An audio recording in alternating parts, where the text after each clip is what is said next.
Aujourd'hui, dans le bistrot de Limo, on parle inspection en bâtiment.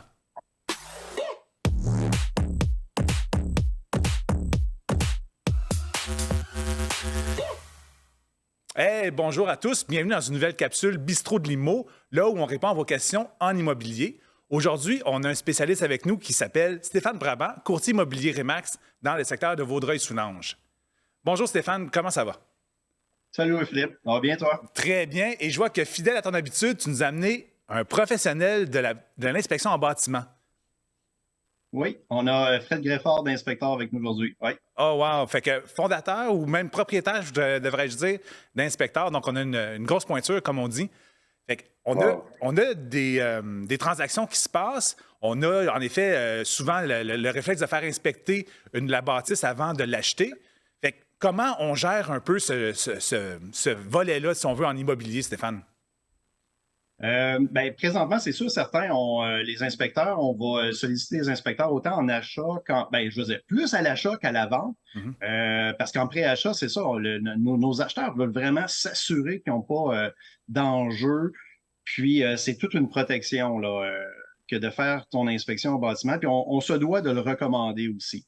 Il y a la gestion humaine, gestion de nos acheteurs expérimentés versus inexpérimentés.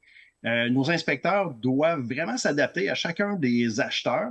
Puis, présentement, c'est ça. Je vais laisser Fred nous décrire un peu comment lui gère ça du côté acheteur. Est-ce que ça peut être problématique d'avoir un acheteur expérimenté versus inexpérimenté? Problématique, c'est un gros mot. C'est sûr que la façon que je vais me comporter entre les deux, c'est vraiment différent l'un de l'autre. La personne qui a 21 ans, c'est sa première achat, qui n'a pas beaucoup d'expérience dans la vie, puis qui n'a pas fait grand-chose, ben, c'est sûr que pour lui, le processus est beaucoup plus énervant, en tout cas pour la majorité des gens, que quelqu'un qui c'est son 5e acquisition, puis bon, qui a un peu d'expérience en immobilier. Je dirais qu'au-delà du fait qu'on doit gérer le niveau d'expérience de l'acheteur, c'est pas vraiment une gestion qu'on fait, mais adapter ma présentation en fonction du niveau d'expérience de l'acheteur. Je pense qu'il y a aussi tout le spectre de l'émotion de l'ensemble des acteurs de la transaction. Je commencerai par le vendeur, qui, pour lui, quand j'arrive chez eux, je peux être le grain de sable dans son engrenage. Là. Je peux être celui, en fait, je ne suis pas celui, mais dans sa tête, à lui, je sonne un peu comme la personne qui pourrait empêcher la transaction de se faire. Fait que lui, en partant, je ne suis pas nécessairement son ami quand j'arrive. Pardon.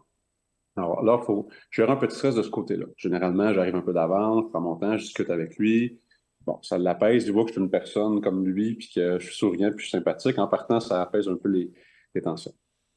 Puis ensuite de ça, ben, il va y avoir aussi des fois un peu de réticence, puis je pourrais te relancer la question. C'est-à-dire, tu sais, quand tu rencontres un inspecteur que tu ne connais pas, tu veux t'assurer tu ne peux pas connaître ses compétences ou ses connaissances.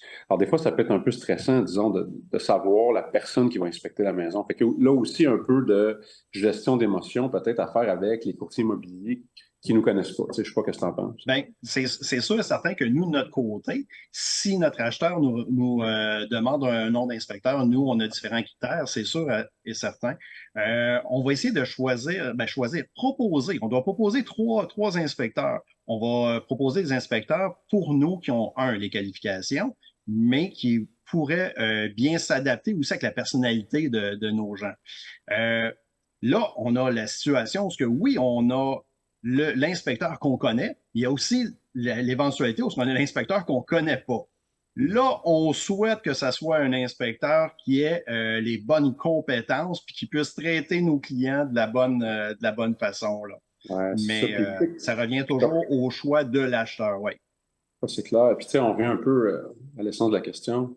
Quand je vais avoir un premier acheteur, quelqu'un qui est un peu moins expérimenté, je vais avoir tendance à porter plus d'attention sur, puis plus de détails, d'explications sur, disons, des conseils d'entretien. Qu'est-ce qu'il peut faire pour s'assurer que sa maison soit en bonne condition longtemps? Puis c'est pas nécessairement des réparations qu'il y a à faire, tu sais.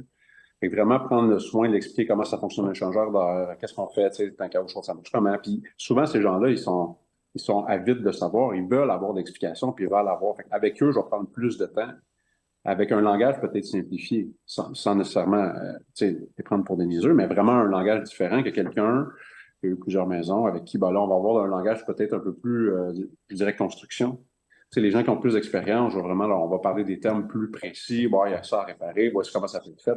Puis j'essaie toujours aussi, dans les deux cas, autant que pour un acheteur moins expérimenté que pour un client un peu plus, je vais amener une problématique, puis appelons ça une problématique ou une déficience ou peu importe.